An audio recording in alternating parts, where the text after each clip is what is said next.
I never considered myself the kind of guy who'd show up unannounced. I wasn't the type to do grand romantic gestures or chase after someone for a Hollywood-style reunion.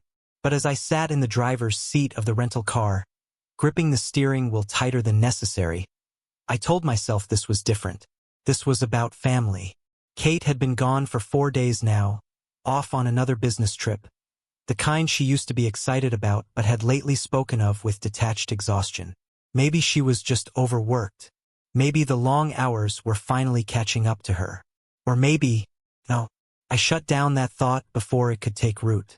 This wasn't about paranoia. It wasn't about suspicion. It was about doing something nice, something unexpected, a surprise, a reminder that despite the months of stress, distance, and whatever unspoken weight had settled between us, we were still a family. So I booked the flights, packed the kids' bags, arranged everything down to the last detail. And now, here we were, parked in front of Kate's hotel, the neon vacancy sign casting a dull glow over the windshield. In the back seat, Lucas was half distracted by his phone, his 13-year-old indifference only slightly betrayed by the occasional glance toward the hotel entrance. Sophie, on the other hand, could barely contain herself. She bounced in her seat, her 8-year-old energy making the whole car seem to vibrate with excitement. "Mom's gonna freak out," she giggled. In a good way. I forced a smile, nodding as if I believed it, as if I didn't have the creeping unease that something wasn't quite right. Kate had always answered my calls. Maybe not right away, maybe with a text saying, "In a meeting, call you later." But she had never ignored me outright. This morning, though, no response. Not to my call, not to my message. It wasn't like her. But I wasn't going to let my brain go there. Not yet. "All right, guys," I said, my voice steadier than I felt. "Let's head inside." Lucas pocketed his phone, glancing at me as if trying to read something in my face. But he didn't say anything. Sophie practically launched herself out of the car, her tiny sneakers slapping against the pavement as she grabbed my hand. The hotel lobby was nice. Not extravagant, but well-maintained, with polished floors and a soft-spoken receptionist who looked up with a polite but tired smile as we approached the front desk. "Good evening. How can I help you?" I smiled, adjusting my grip on our rolling suitcase. "Hi, my wife, Kate Reynolds, is staying here. I wanted to surprise her. Can I get her room number?" The receptionist's smile faltered just slightly, but enough for me to notice.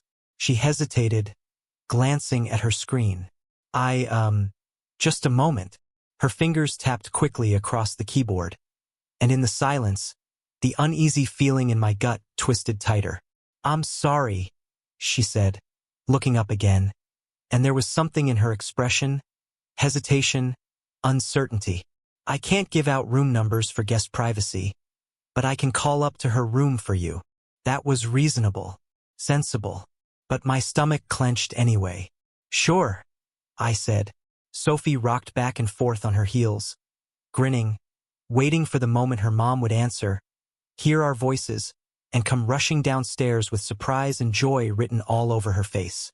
The receptionist dialed the room, pressing the receiver to her ear. A second passed. Then another. She frowned slightly. "No answer," she murmured.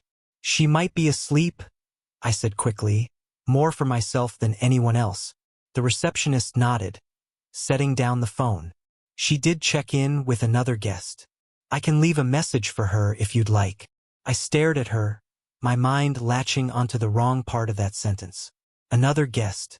I forced my voice to stay even. "Another guest?" "Yes," the receptionist said, glancing at her screen again. "She has a second guest listed under the room." For a moment, I couldn't breathe. My ears started ringing. Sophie's voice cut through it, bright and cheerful. "Maybe it's Aunt Liz." I looked at the receptionist. "The name of the guest?" She hesitated. "I'm afraid I can't disclose that information." Of course. Hotel policy. Privacy. My fingers tightened around the suitcase handle. I should have left it at that.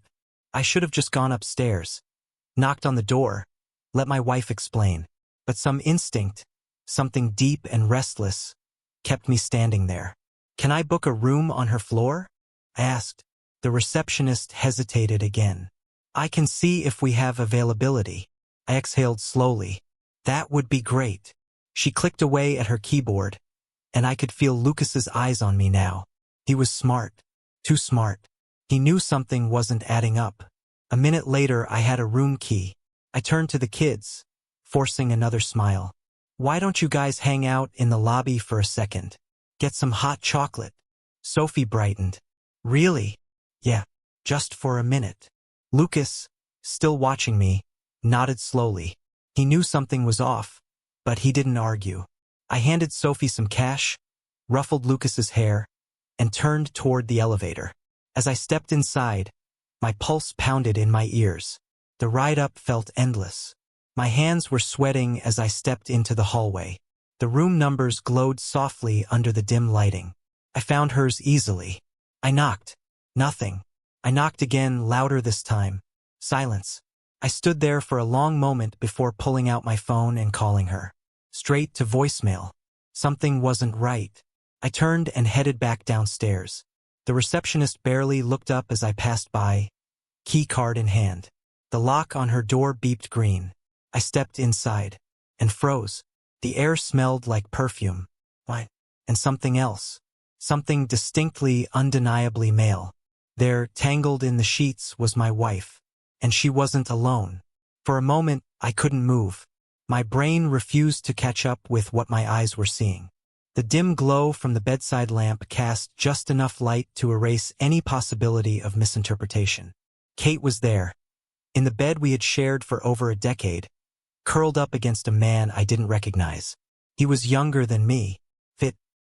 His arm was draped lazily over her waist, and even in his sleep, he looked comfortable, like he belonged there, like this was normal. Kate stirred, as if sensing my presence, and her eyes fluttered open. It took her a second to process what she was seeing. When she did, she didn't gasp. She didn't jump up in panic. She just blinked at me, as if I were some minor inconvenience. Oliver, she mumbled, her voice still thick with sleep. What are you doing here? I could only stare. The man beside her shifted, rolling onto his back, and when he finally woke up enough to realize what was happening, his face went pale. He yanked the blanket up over himself as if that would somehow make this less humiliating for me. He started, but no words followed. I clenched my fists, forcing my breathing to stay even. I had pictured a lot of things when I planned this trip. Kate crying from happiness, throwing her arms around me, telling me how much she missed us. Not this. Never this. I brought the kids, I said, my voice sounding foreign to my own ears. That got her attention. Kate's eyes widened slightly, and for the first time since I stepped into the room, I saw a flicker of something on her face. Not guilt, not regret, just mild concern. The kids? She repeated. They're downstairs. Her lips parted, and for a second, I thought she was going to apologize, maybe scramble for some half-baked excuse. Instead, she exhaled slowly, running a hand through her hair. Oliver, she said, her tone frustratingly calm. You shouldn't have done that. That nearly broke me. I shouldn't have done that? I repeated, my voice rising. I surprised my wife on a business trip. I brought our children to see their mother. That's what I shouldn't have done. She winced. Just lower your voice, okay? The man in bed with her shifted uncomfortably, rubbing his face as if this whole thing was just a minor inconvenience. I turned to him. Who the hell are you? He swallowed hard. He's no one, Kate interrupted. No one. I let out a sharp laugh. You're naked in bed with him, Kate. He's not no one. She sighed like I was the one making this difficult. I mean, he doesn't matter. This? She gestured vaguely between them. It's not some big betrayal. You're overreacting. Overreacting. I took a step forward, and the guy actually flinched, like he thought I was about to hit him. Maybe I wanted to. Maybe I wanted to grab the nearest chair and smash it against the wall, to make this as loud and chaotic as the storm raging in my head. But I didn't. Instead, I exhaled, pressing my fingers against my temples. I need you to tell me what's happening right now, I said, My voice quieter, deadlier. Kate sat up straighter, reaching for the robe draped over the nightstand. Oliver, we've been married for a long time, she said, tying the belt around her waist. Things change. People change. I didn't think I needed to explain that to you. I stared at her, unable to believe what I was hearing. This isn't about things changing, I said. This is about you lying to me, cheating on me. She rolled her eyes. Oh my God, Oliver. Don't be so dramatic. Dramatic. I laughed, shaking my head. I walked in on you in bed with another man, and I'm the one being dramatic? Her expression softened slightly, like she was trying to pacify a child. I needed something different, she said. Something that made me feel alive again. I swallowed hard. And I didn't? She hesitated. It's not about you. I let out a bitter laugh. It sure as hell feels like it is. She exhaled, running a hand through her hair again. Oliver, listen. Marriage isn't as black and white as you think it is. You've been stuck in this fantasy of what a family should be. But people are more complicated than that. Love evolves. I stared at her, searching for any sign that she understood what she had just said, that she realized how completely she had just shattered our life. You're trying to justify this, I said, my voice barely above a whisper. You're actually standing there, trying to convince me that this is normal. She sighed again, as if I were exhausting her. Look, she said, placing her hands on her hips. I didn't want you to find out like this, but maybe it's for the best. Maybe now we can finally have a real conversation about where we stand. Where we stand. I turned, walking toward the door. Oliver, she called, but I didn't stop. I made it halfway down the hall before she caught up with me, grabbing my arm. Wait, she said. I turned to face her, and for the first time I let her see it. The devastation, the pure, unfiltered heartbreak. We have children, I said. Do you understand that? We have a life together. And you just... I let out a harsh breath, shaking my head. You threw it away. She flinched but quickly recovered, her lips pressing into a thin line. I didn't throw anything away, Oliver. I see things differently now. And if you weren't so closed-minded, maybe you'd see it too.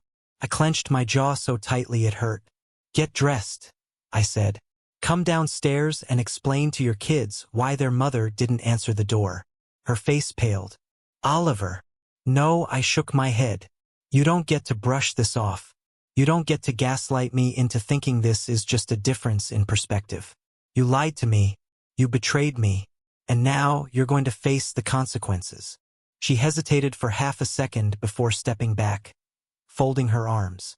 I need some time, she said. I let out a humorless laugh. You had time, Kate. You had all the time in the world. And this is what you did with it. She stared at me, something flickering across her face. Something that looked an awful lot like regret, but I wasn't going to let myself believe it. I turned and walked away, leaving her standing there. When I reached the lobby, Sophie was still sipping her hot chocolate, swinging her legs happily. Lucas, though, was watching me, his brows furrowed slightly, the way they did when he was trying to piece something together. Everything okay? He asked. I forced a smile. Yeah, Bud, I lied. Everything's fine. The drive back to the airport was quiet. Too quiet. Sophie hummed softly to herself in the back seat, completely unaware of the storm brewing inside me. She was still buzzing with excitement, oblivious to the fact that the surprise she had been so eager for had turned into something else entirely. She still thought Mom was coming down any second, that this was just a small delay. Lucas, though, he knew. I could see it in the way he kept glancing at me, shifting in his seat like he wanted to say something but wasn't sure how. He wasn't a little kid anymore. He saw the tension in my face, in the way my knuckles had gone white against the steering wheel. He wasn't asking questions because he was already putting the pieces together. And I didn't know what the hell to say to him. Kate had called twice while I was pulling the car around, but I didn't pick up. Couldn't. I knew if I heard her voice again, I might snap. I might say things I couldn't take back. And as much as I wanted to scream, to break something, I had 2 kids in the back seat who needed me to keep it together. The messages were unread. I didn't need to see them. I already knew what they would say. Oliver, let's talk about this. This isn't what you think. We need to be adults about this. Adults. Like sneaking around behind my back had been an adult decision. Like humiliating me in the middle of a hotel room was just some unfortunate misunderstanding. I inhaled sharply through my nose, gripping the wheel even tighter. Dad. Lucas finally spoke, his voice cautious. Yeah. He hesitated. I could see him in the mirror, trying to gauge my mood before deciding how to proceed. He had his mother's calculating mind. What's going on? I exhaled slowly. What do you mean? He gave me a look, one that clearly said, don't treat me like a little kid. You went upstairs and now we're leaving, he pointed out. Mom's not with us. You're mad. So, what happened? Sophie perked up at that, finally sensing that something was off. Mom's not coming? She asked, her little face crinkling in confusion. I forced a smile, though it felt like my face might crack from the effort. She had a work emergency. I lied. She's really sorry, but she couldn't leave. Lucas didn't look convinced. Not even a little. She couldn't leave? He repeated, eyebrows raised. But we just flew across the country to surprise her. I sighed. I know, buddy. It's *CKs. Sophie's disappointment was instant, her shoulders slumping. But we came all this way. I swallowed the lump in my throat. I know, sweetheart. I know. She looked like she might cry, and something inside me broke. Kate hadn't just betrayed me. She had betrayed them. She had let them believe she was the same mother she used to be, the one who would have dropped everything to be with them. But that wasn't who she was anymore, was it? I glanced at Lucas again. His expression was unreadable, but I could see the gears turning in his head. He wasn't buying it. For the rest of the drive, no one spoke. By the time we reached the airport, the weight in my chest had only gotten heavier. I helped Sophie with her suitcase, and as we walked toward security, I felt my phone buzz again. Kate. I ignored it. We made it through security, and once we were settled at the gate, I pulled out my phone, finally letting myself see what she had sent. Kate. Oliver, please answer. Kate, we need to talk. Kate. I never wanted you to find out this way. I stared at the screen, my jaw tightening. There it was. Not I'm sorry. Not I made a mistake. Just an admission that she hadn't wanted to be caught like this. I turned the phone over in my palm, debating whether I should respond. Maybe I should have. Maybe I should have called her and demanded an explanation, forced her to say it out loud. But what would that change? I had seen it with my own eyes. I had smelled his cologne on the sheets. There was no misunderstanding. And the worst part? She hadn't even looked guilty. I locked the phone and shoved it into my pocket, turning my attention back to my kids. Sophie was kicking her feet idly against the chair, still looking glum. Lucas was watching me. You're not going to tell us what really happened, are you? He asked quietly. I sighed, running a hand down my face. Lucas. I'm not dumb, Dad. He cut in. I saw your face when you came downstairs. Something happened. I hesitated, weighing my words carefully. It's complicated. Is it? He asked. Because it kinda seems like you just don't want to tell me. I met his eyes, seeing so much of Kate in them that it hurt. He was still a kid, but he wasn't a little boy anymore. I owed him something. There are things going on between your mom and me that I don't think you need to worry about, I said carefully. But just know that I love you, both of you, more than anything in the world. His expression didn't change. Do you still love her? The question caught me off guard. Did I? Or had she led that part of me the second I stepped into that hotel room? I looked away. We should board soon. Lucas didn't press me, but he didn't look satisfied either. The flight home was long and quiet. Sophie eventually curled up against me and fell asleep, her tiny hand clutching my sleeve. Lucas had his headphones in, pretending to watch a movie but staring blankly at the screen. I just sat there, watching the clouds pass by the window, feeling like my entire life had just been split in two. When we landed, I turned my phone back on. Another message. Kate, please, Oliver. Don't shut me out. I stared at it for a long time before finally typing my response. Me. I'll come by tomorrow to pick up my things. And that was it. I put the phone away and walked through the airport, my kids on either side of me, knowing deep in my gut that nothing would ever be the same again. The house felt different when we got back. It wasn't just the exhaustion of the trip or the late hour. It was something heavier, something I couldn't quite name but felt deep in my bones. Sophie was half asleep when I carried her inside. Her arms draped around my neck as I set her down on her bed. She mumbled something about mom and work before curling into her pillow. Lucas lingered in the hallway, watching me with that same unreadable expression he'd worn since the airport. I waited for him to say something. He didn't. Instead, he just turned and disappeared into his room, shutting the door softly behind him. I stood there for a moment, staring at the empty hallway, at the walls that had once felt like home. Now they felt like something else. A waiting room, a place in transition, where nothing was settled but everything was about to change. My phone buzzed in my pocket. I already knew who it was. I didn't look at it. Not yet. Instead, I walked into the kitchen, grabbing a glass from the cabinet. My hands were steady. I wasn't sure if that was a good thing or not. I felt like I should be shaking, should be feeling something stronger, but instead, I just felt numb. I sat at the kitchen table, staring at nothing, letting the silence stretch. Then finally, I pulled out my phone. Kate, I don't want it to end like this. I exhaled through my nose, rolling my shoulders, trying to loosen the tension coiled in them. It ended the second I walked into that room. The little typing bubble appeared almost immediately. I waited. Kate, it doesn't have to. I let out a humorless laugh, shaking my head. She still didn't get it. Do you love him? I stared at the screen, waiting, watching as the typing bubble appeared, then disappeared, came back, then stopped again. Finally, after a full minute, her answer came through. Kate, it's not about that. My stomach twisted, even though I had already known what she would say. It is for me. This time, she didn't respond.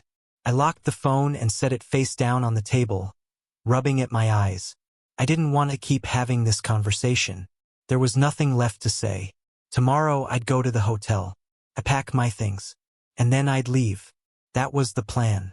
I went to bed that night expecting to lie awake for hours, expecting my mind to keep replaying everything on a loop, but sleep hit me faster than I thought it would.